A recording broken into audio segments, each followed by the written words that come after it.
Welcome to Hotline TV, everybody. I'm John Mercurio. And I'm Quinn McCord. Breaking news, the Senate Democratic Caucus just this afternoon voted by an overwhelming margin to allow Senator Joe Lieberman, independent of Connecticut, to retain his chairmanship of the Senate Homeland Security Committee. He will lose a subcommittee chairmanship. Nonetheless, it looks as though Lieberman will be staying in the party. He held a press conference afterwards with Harry Reid, talked about the future, talked about working together, talked about the importance of unity. Quinn McCord, you cover the Senate better than anybody. You were up on the Hill covering this press conference. You were right in Lieberman's grill. Why did the Democrats decide to stick with him? John, you know the expression, keep your friends close, but your enemies closer. True. No, that's why you're sitting right next to me. Thank you. No, that's totally joking. I mean, you know, the Democrats realized that having a chastened, not necessarily wounded Lieberman, though, was much more valuable in terms of all the hundreds of votes he's going to be casting over the next couple of years. You know, I mean, if they let him go over to the Republican side, if they didn't give him what he wanted, then, you know, they'd have no control, no power over him. This way, you know, they know he's kind of on a short leash, that he's had to at least apologize for some of the things he said. Right.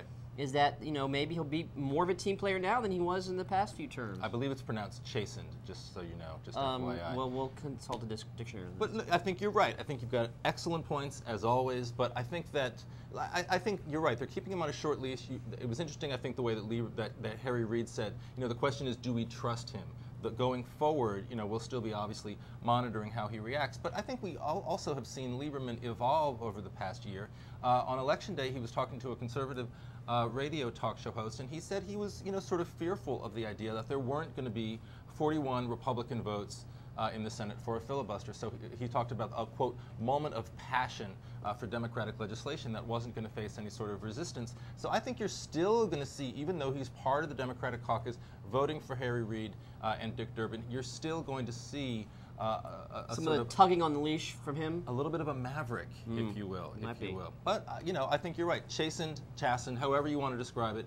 Clearly right. Marianne Akers, a good friend of the show, at the Sleuth, reporting that he's already started to scrape off the bumper. We don't know it's him, though. The McCain-Palin bumper sticker. I personally like the image of Joe Lieberman sort of squatting down there and trying to scrape off the McCain-Palin bumper sticker. Funny.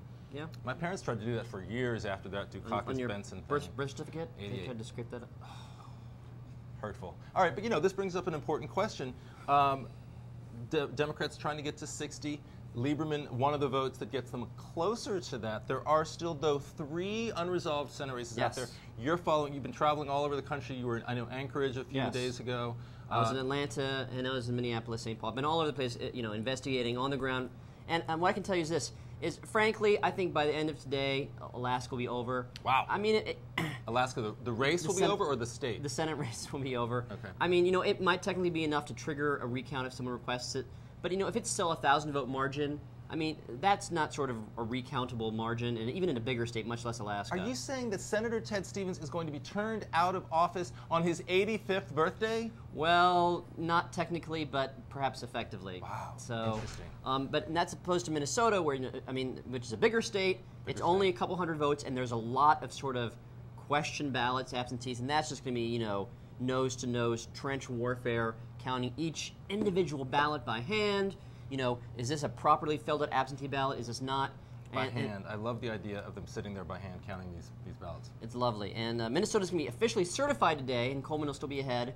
But then, you know, you'll spend the next couple of weeks the recount. Right. Hopefully be over by mid-December. In Georgia, this is sort of becoming an opportunity for a lot of these 2012 Republican presidential candidates to go and get early chits in for Saxby-Chambliss. The great thing about these runoffs is it sort of flushes all these 2012 candidates out of the woodwork, letting you know who cares, who's going to run. You know, I mean, Romney. Will Pawlenty go down there? He hasn't yet. Will Palin? I mean, you know, I'm not saying they will, but Huckabee. It could be interesting. But you know what? Sometimes the pundits get things right. You know, a month ago we were saying, geez, if Georgia's a runoff, the entire sort of, you know, national focus would be on Georgia. Everyone's going down there, and they are going down there. I mean, Bill Clinton, Donna Brazile, everyone's down there. Barack Obama, where are you? Yeah, yep. What I'm hoping, though, is that the December 2nd runoff is so close, we'll have a recount. A recount runoff. In the runoff. Sometimes the pundits get it right. That's a nice tone to end it on, I think. Excellent. Well, that's all for Hotline TV. I'm Quinn McCord. And I'm John Mercurio. We'll see you next time on Hotline TV.